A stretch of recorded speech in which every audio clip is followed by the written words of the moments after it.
The following interviews are patients of mine who didn't want to be identified. And so I'm going to be speaking with them over speakerphone. And we're going to be speaking about a variety of topics. So I hope you enjoy it.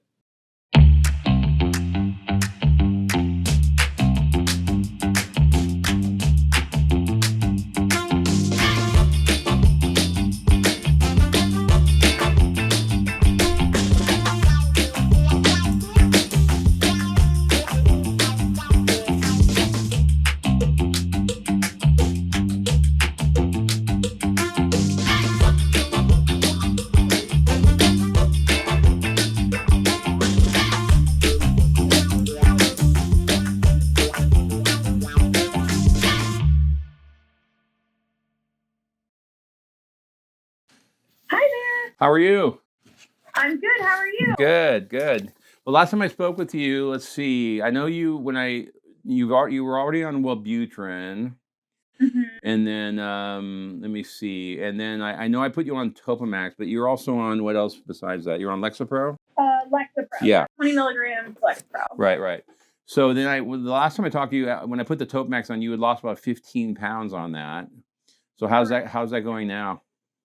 Yeah, it's going good. So from the time I started, which has been like 6 months I've been on Topamax. Right.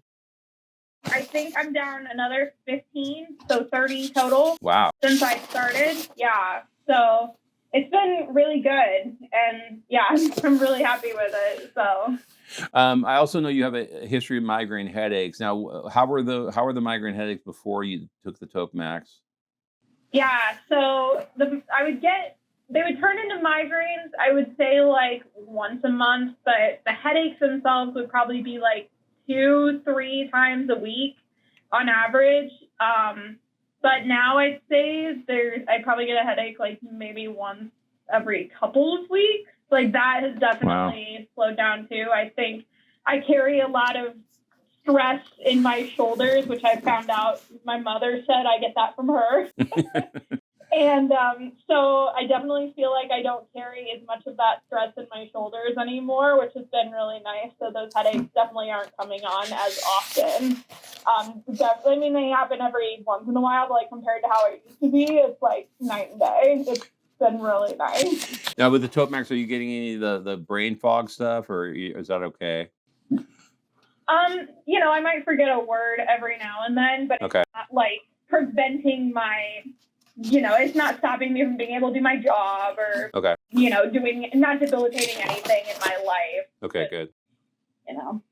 Good. So, and I used to, at the beginning, I was like experiencing that weird thing where you like can't taste your taste your bubbles in your soda, but that went away after like a few weeks. So all of that seems to have like gone away now, which is good. So I'm not really having any adverse side effects of it anymore. Well, you're at a good dose at 100. I think I think we'll probably. I mean, it comes in higher doses, but if I go higher than that, you're probably just going to get more side effects. So I'll just.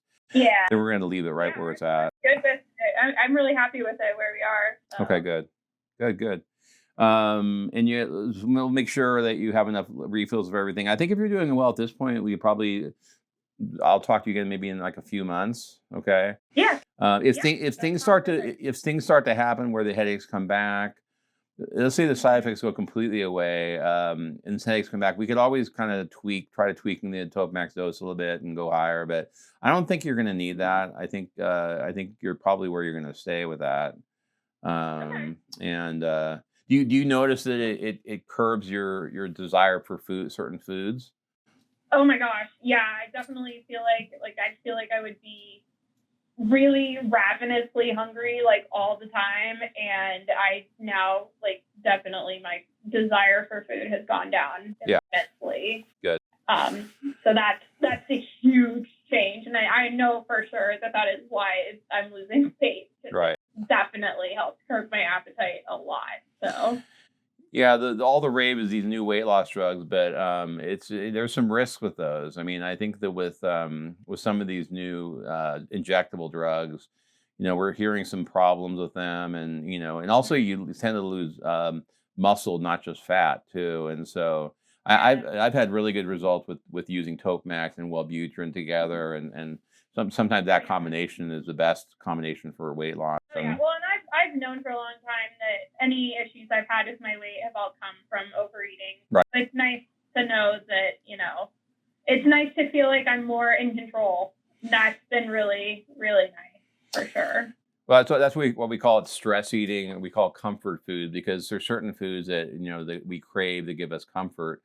Right. And what you said is really key right now. Exactly what I tell people is that medications don't control you; they put you in control, and that's a very Mhm. important lesson because people are like, I don't want to be on a bunch of meds. I don't want to be on three things. I want to be on one thing. Well, it's nice sentiment, but the reality is if you want to treat these things correctly, it's going to take a combination of medications. In your case, Lexapro works on serotonin, Wellbutrin works on dopamine, Topamac works on GABA. So you have three imbalances in the system that these are taken care of. That's why you're on three things. Mhm. But yeah, but what they do is people say I'm more in control now. When things would normally stress me out, and now they don't. Yeah. And when I normally would look at that food, I mean, I had a patient. I have a couple patients with Topamax. One of them was a woman who was a baker, and she says, "Oh, my before Topamax, when I make my bread, I have an amazing bread I make, and I would normally make two loaves, one for the family, one for me, and then I would have my own personal loaf." And and she said I'd eat about half of it that night, about half the next night. She said, "Now I just make one loaf. I just because I can have one slice, a little bit butter, and I'm done." And that's all. And I Yeah. and I look at and I could have more, but I don't want more. And then another woman who likes ice cream. I mean, who doesn't? And she says a carton of Haagen Dazs in my freezer before Topamax, it would take me about 2 days. I would eat half of it, put it away because I feel guilty. Then I'd look the next night. Well, I'm almost done. I might as well finish it. And she said, then I would, she said, now I can literally, it'll last me like 2 or 3 weeks. I'll have one or two teaspoons, and I have, oh, that's good, and then I put it away, and I don't have to keep eating more. And I have a little bit of treat. That was my treat for the night, and it's amazing the amount of control people tell me that they get with this. Even when the food's right in front of you, or there's plenty more of it, or there's a bunch of fries there, and you just have a few, and then, oh, you can have the rest. I don't want any more. Oh It's yeah. it's I amazing. definitely feel the same way because I think for a long time I would feel like, oh, I have all this food in front of me. I feel like I have to eat it. But now I just Right. tell myself, just eat until you're full, and then you can always save stuff for later, or you just don't have to eat it even though it's in front of you. So Right. I definitely feel way more in control than I did before, and that has been really freeing, and I think it's helped my husband as well. I mean, I feel like we both have, because I have more control over eating. He's told me that he feels like we both eat better Right. now. So it's been really great. I'm Excellent. really happy with it all in all. And just to help my stress in general, I just feel better, Yeah. and that's all I've ever wanted with my mental health in general is I just want to feel better. Well, So I'm well, I'm happy with that. well, you feel yourself, and that's the thing. And Yeah. people don't say, well, it's not really yourself because I'm taking these. Well, it's yourself. It's just that Yeah. yourself is a healthy self with a balanced chemistry in your system. That's all. That's all they do. They Absolutely. balance your chemistry. There's nothing more that they do. That's it. And so that's why it is totally the real person that you are. So right. Oh, 100%. Yeah. Absolutely. Well, thank you for coming on. I really appreciate it. Yeah, thank you, Dr. Corona. I'll Okay. talk to you in a few months. I Talk to you soon. appreciate it. All right. Bye. Bye-bye. So yeah, so in her case, again, on the board, Lexapro works on serotonin, Wellbutrin works on dopamine. Topamax, again, Topamax, amazing. Most doctors do not understand Topamax. Okay, if most doctors call it Dopamax because if you don't know how to dose it correctly, it can make you kind of cognitive kind of side effects. Be kind of spacey, kind of foggy thinking. But if we dose it right, we should avoid that. It does kind of kill carbonation, so it kind of alters the taste of carbonation. So some people don't like that, but some people like the fact that it's not really healthy for me to drinking so many sodas anyway. But like in her case, she adjusted to it. Now the carbonation thing went away in her case. But yeah, if you know what you're doing with Topamax, it's amazing with the stress, the anxiety, the pain, like again, migraine headaches. I've been using Topamax for over 30 years prescribing it, and her migraine headaches are better, which is what it was originally. Well, it's not originally what it's originally an anti-seizure medication, but for 30 years it's been indicated for migraine headaches. It works great for her with that. But again, the anxiety, the pain, everything, and the appetite thing is it's a very unique medication, and so I prescribe quite a bit of it, and you're going to see that probably in other cases that I use it a lot, kind of as an add-on, and if there's still residual anxiety, pain, or if someone wants to lose weight, I'm in Southern California, so a lot of people want to lose weight here. So, anyways, well, that's her, and let's move on to the next person. Hey, Dr. Corona, how are you? Good. How are you doing? I'm doing good. Good. So last time I talked to you, I think you were doing pretty well, but then I think, I know you were on the Celexa, the Seroquel, and then on the Wellbutrin, and then I added Lamictal. So tell me what you think about the addition of that, and give me the details about that one. Sure. Well, before I was on the Alexa, I just still wasn't feeling myself.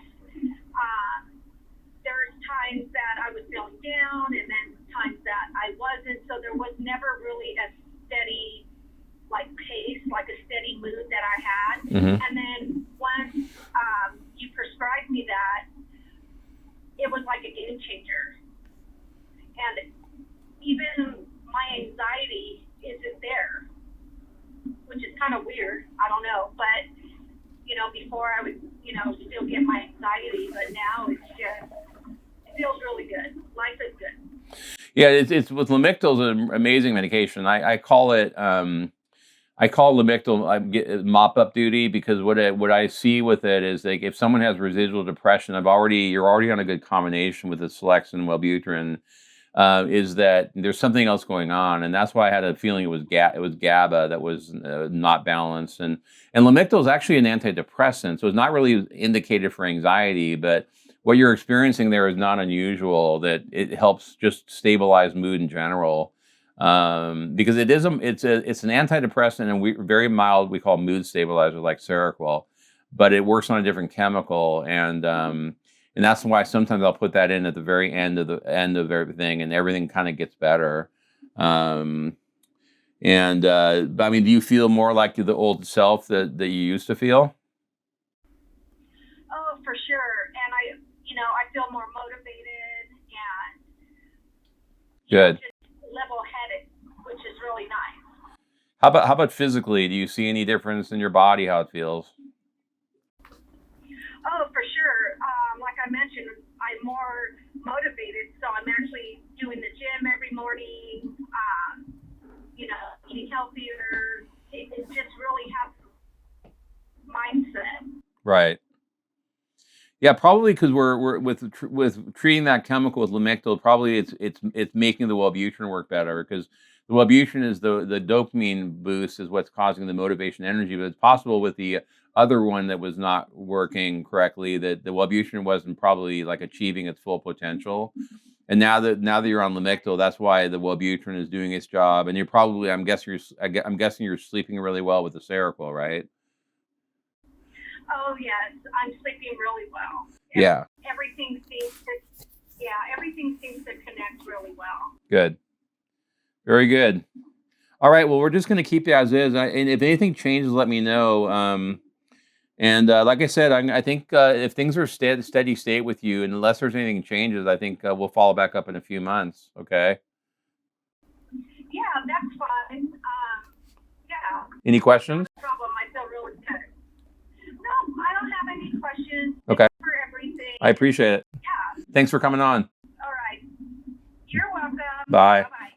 Yeah, so just like Topamax is amazing because it works on GABA, but see, Topamax works more for anxiety typically.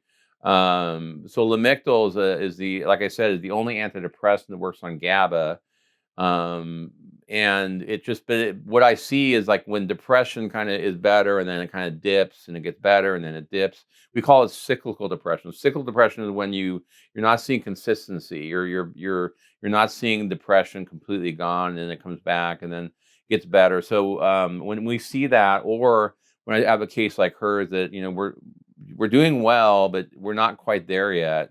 I put Lamictal in there, and then sometimes everything gets better. And then the good news about when Lamictal works, like in her case, everything stays better. It doesn't. She'll never go back to where she was before, as long as she keeps on them, of course. And again, this comes to another point about how long to stay on medications.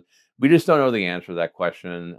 But when someone's on a combination like some of these people are on, they're going to be on them and they're going to stay on them. That's just reality. Some people may not like that answer, but if it's more of a simple thing, if someone is going through a situational stressor or grieving a family member, they had no history before, but then they do, and we pull them out of the depression. They're better. I mean, that's a case where maybe 6 months to 12 months later, we can think about going off and see how they do.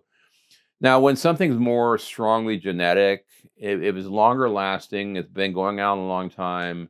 If it takes a multitude of medications, like in her case and some of the other cases, the reality of the situation is it's not going to get better on its own. And if you take the medications away, the imbalances just start happening again. And so that's why but the good news is, like, who cares? There's two ways of looking at things. One is that, oh, I have to be on these medications. Well, yeah, so so that's the worst thing. And in other words, if you had a thyroid, if your thyroid was low or your blood pressure, you'd probably take things, right? If someone's on a thyroid supplement, I ask them, okay, how long are you taking that for? And I don't know. I go, well, what do you think? And a long time? Yeah, exactly. So diabetes medication, blood pressure medication. So there's a lot of medications people take they don't think about, and they just think, well, I never thought about that. Exactly. How about the supplements you take? All those supplements. How long you take those for? Nobody thinks about those things. Everyone just decides, well, I didn't really know. And it's only with these that people question the length of time and, well, I just don't want to be on things. I want to be myself. And when I again explain to them, look, you're totally yourself. You're not yourself. You're yourself, but yourself in a healthy state. And why not stay that way? The positive way to look at it is, thank God I live in a time that actually they have these medications available. So think about, like, all the people out there who are suffering, the people in the past, the people who were miserable. I mean, think about. I mean, a lot of people say, "Oh yeah, my grandmother was constantly miserable. My grandpa drank all the time, and they had a hard life, and they lived in the whatever. They were farmers, whatever." So and then think about around the world. Think about the Middle East. Think about Africa. Think about the South America and Central America. Think about North Korea. I mean, that's horrible, horrible. What's going on there? All these areas around the world that you probably don't have very easy access to this kind of treatment. And what's happening to the people? They're suffering. Most of the time, even people who get treated don't take the right medications. They're on an SSRI. That's all the doctor knows, and they get a little bit better, but not a lot better, and that's it. And then they stop, and they think, well, I guess that's as good as it gets. No, it's not as good as it gets. So, you can get better. It's just that you need to go to someone who knows what they're doing, who knows how to mix medications when it needs to happen, and it's also explain to people what we're doing. It's mostly, a lot of doctors here just take this and don't even explain. But that's why I like to diagram what I'm doing. So I'm trying to tell people that this is what this is doing for you specifically. And if this is not an imbalance, if what I give you doesn't work, then I'm wrong. I have to rethink what I thought, and I have to start over and go back to the drawing board again. So that's why it's so important that we really get aggressive and treat people and stop the suffering and stop the needless despair that's out there. And it's sad. I mean, I see a lot of very sad things, but what's sad to me is when there's needless suffering that shouldn't be happening but is happening. And that's my mission in my practice, my mission when I write my books. And what I want to do too, there's two books I haven't released yet, and they're done, they finished, but I want to teach. I want to teach doctors, especially primary care doctors who actually need the training, and also nurse practitioners and physicians assistants who also need more training. I want to set up like an online training course, and what I want to do is teach exactly like I'm doing here. I want to teach with using real people, and what we can do is take a real person, a new person that we can evaluate together treat together. And then what we can do is I can teach them, here's what I would do, here's how I look at this, what do you want to do? And then we could have an open dialogue about, and then we could have, and I'm sure a lot of people would want to be treated by a group of doctors and a group of minds that come together. And so that's what I want to do in the future. And I have 2 books that are meant for those doctors or or PAs or NPs, to teach, because that's why, because I can only help so many people in my practice, but what I really want to do is help people on a larger scale, and to do that, I need to train other providers to help their patients, and to get beyond the typical boring use of psychotropics in ways that are just way too old and way too tired, and there's much better ways of doing things. It's just that most doctors have never learned it, and for me, with my writing my books, I had to learn it on my own. And when I wrote my books, it was all based on just self learning and trying to figure out everything that I was curious about, and trying to figure out why is it that other doctors aren't doing it this way. And so now I know why, but it's a frustrating answer. So, hello, how are you? Good, I'm doing well. How about yourself? Good, good. So I heard you were working earlier. Yeah, I'm replacing a deck for a buddy of mine. I already done part of it, so I was in his backyard when I talked to you earlier. Oh yeah, yeah. So so tell me how things are going. I mean, if you can go back and when you first started seeing, and tell us what brought you to see me and what was going on in your life at the time. Okay. What happened was my father, who was my dad and my best friend, suddenly and unexpectedly passed away. And I knew that I had to get some help, because I knew that it was something that emotionally I could not deal with on my own. So that is why I wound up calling you. I had been a patient of yours a few years earlier with a different instance, and I knew that you had helped me. So I decided, it's not weak to ask for help. It's strong to ask for help, and I needed help. So I came back to you, and that's why I contacted you. And tell me, what was the first step that what we did? I know that what's the first medication I gave you? The first medication, we started on Lexapro. Right. And that was solo. It was just the Lexapro at the time. Right. And then what and I think that, yeah, we got that to 20 milligram. Did I add the Wellbutrin after that, I believe? Yes. Okay. Yes, we added Wellbutrin after that. And how were you doing with that combination? I was doing well with that combination. They seemed to balance each other really well. I didn't have any side effects. I was doing really well on it, but I noticed that I was lacking energy. I was lacking drive to go out and do things. But as far as the depression went, it worked wonders. It really did. Good. So what led? I know then at some point I think it was a month or two ago, or when did I add the Abilify in? I think your sister. I know your sister is my patient, and your brother-in-law are patients of mine also. But I think I think at some point I added the Abilify, and that was a little while ago. Yes, that was about 3 months ago. Right. Or so. We started with 5 milligrams, and I felt instantly better on the 5 milligrams. It gave me some drive. It gave me a reason to go out and do things. But eventually I found myself back to where I was not motivated to do anything. So what I did is I played with it on your recommendation, and I tried 10, and then I tried 15, and I went up to 20. And I really, really found the sweet spot at 15. Yeah. 20, what happened to 20? I think 20 was a little too much. You had what side effect did you have? Yeah, 20 was a little too much. I felt strange. My muscles hurt a little bit. Right. I was supposed to go, matter of fact, the first night first day I took the 20, I was supposed to go to the gym, and I had to tell my sister, I said, I can't go. I don't feel right. I was a little nauseous, a little lightheaded, and like I said, and then the muscles were bothering me a little. So I knew right away. Yeah. It was the first day I took 20. I knew it wasn't right, so I went back to 15, and I never had those side effects again. Good. Yeah. Were you feeling kind of restless when that happened? Yeah, a little bit. I was. Yeah, we call it akathisia. You were having the beginning of a side effect called akathisia, which happened to go too high.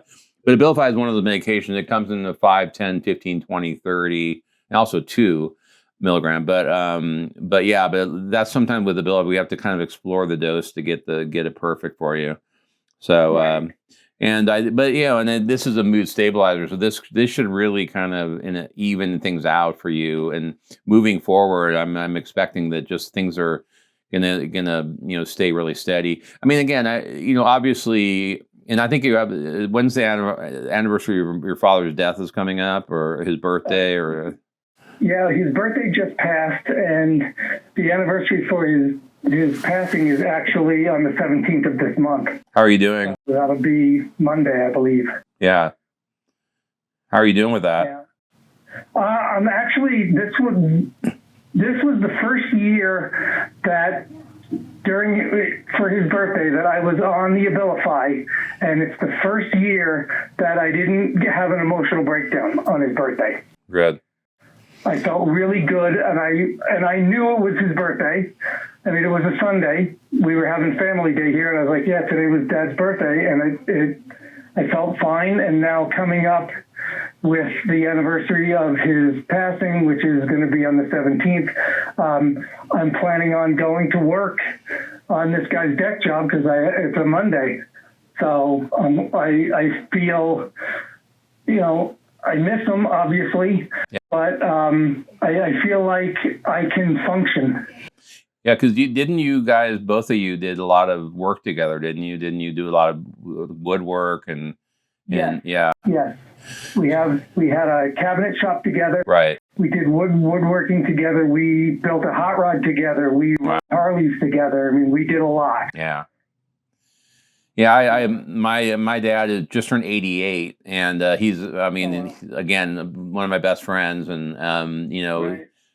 thankfully he's healthy, but not gonna be around forever, unfortunately, and so I know it's just that I know it'll be difficult for me when that happens for sure, and I understand with you.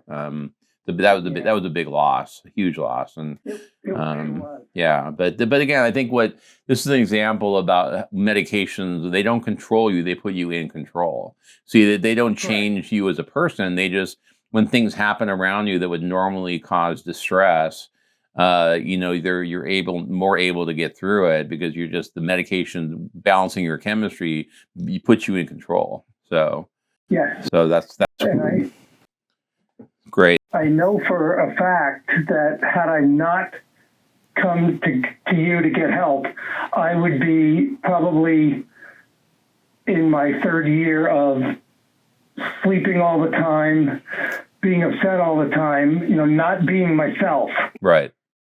In all honesty, just being, and then that becomes more of a burden on my mom. She's going to be 89 in July. Wow. Doing extremely well. She's extremely healthy. She just got her physical. And, so, and this too, with me being able to function and being able to go out and go on job sites and do different things, it's a relief to my mom too. So she's not stressed that she's so worried about me because I'm not doing well, because I am doing well. Yeah. So. Excellent. Well, thank you so much for coming on, and we really appreciate it and sharing your story. And it's a story of hope. I think when people hear this, it just shows that no matter how bad things get, that there's still hope, and that even when things look hopeless. And you're a perfect example of that. So I really appreciate you coming on and sharing that with us. Oh, thank you so much. I appreciate it at any time if I can help anybody. It's well worth it. So great. Again, thank you to you and for all your help. I appreciate it. Appreciate it. Thank you much. All right. Okay. Bye. Hello. How are you? Hi, Dr. Corona. How are you? Good. Good. So tell me how things are. I think last time I spoke with you, let's see, I have you on the Prestige, and then I think we were working with the dose of the Seroquel. Correct. How are you doing on this combination? Fantastic. Like, honestly, life changer. Good. What's the biggest change? So for me, my biggest problem prior was not sleeping for literally 48 years, and I'm 52. But not being able to sleep through a whole night, I would get 2, 3, 4 hours sleep. My mind would wander. I'd wake up and my mind would wander. Mm-hmm. So this allowed me to the Seroquel calmed me down to a point where I didn't think at night. And the Prestige calmed my day through the point where I didn't have the anxiety going into the night. Right. Yeah, Seroquel is an amazing medication. I don't know if I shared with them, but it's one of the most magical medications I work with. It just, for people with really tough insomnia, there's nothing as good as Seroquel out there. It just, like you said, it shuts the brain down. Because when you're thinking like you were doing for years, you can't shut your brain down. You're thinking about the next day. You're thinking about what happened that day. You're thinking about what's going on. So what it does is it just shuts things down. I mean, sometimes people say you get kind of weird dreams and kind of, but I never get weird. Really? Yeah. I never have any problems with that. Okay. Dreams aren't a problem. For me, it literally, if I take it, I'm sitting there talking to my wife. Within 30 minutes, she'll ask me a question. I'm like, what? I don't make the connection any longer, but I just go to sleep and I forget about every single thing that happened that day, and I forget everything that's going to happen tomorrow. And it literally, honestly changed my life. Yeah, seriously. But and then with the Prestige, my anxiety level went from a 9 to a 6, right? And it drops me down to a point during the day where I'm fine. And then at night, I literally sleep. For the last 3 years, it's changed my life. Yeah. Changed my life. And you're on a simple two combination. I mean, Prestige is the number one medication I prescribe in my practice. It's the best. In my opinion, it's the best on the market. I agree. And then there's nothing better than Seroquel out there for just quality. And again, I think what's happening is the brain just needs a break. I mean, after working all day and doing everything, your brain needs rest. And what it's doing is it's allowing your brain to have the rest it needs. And if we go too high in the dose, you sleep too much. And if we go too low, you don't sleep. So I think we got the sweet spot with you at 300 milligram, which is not even that high of a dose. It's really not that high a dose. Hours. I sleep every single night. Perfect. Solid. Excellent. Hours.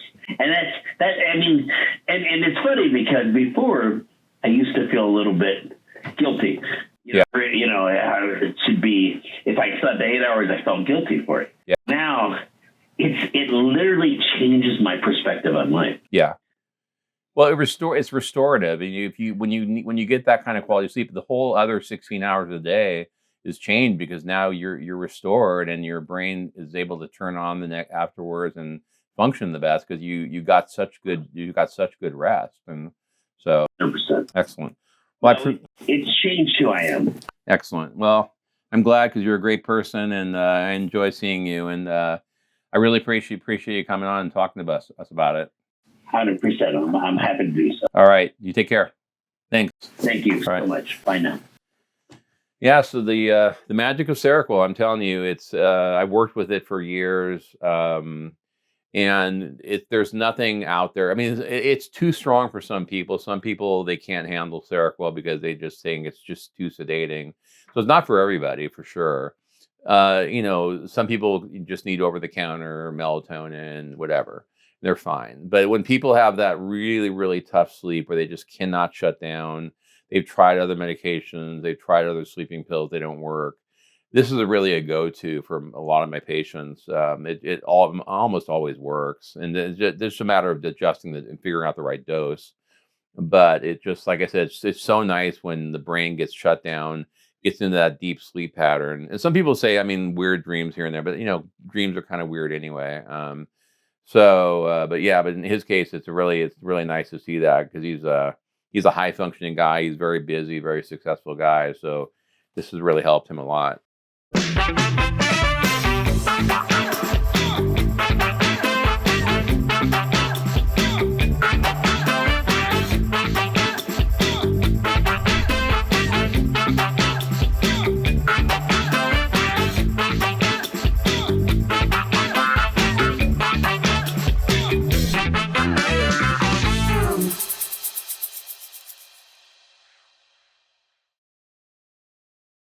I hope you enjoyed the show today. If you have issues with mental health, or if you know someone who needs help, I'm available. If you want to contact my office, my website is drpaulcoronamd.com. That's DR for doctor.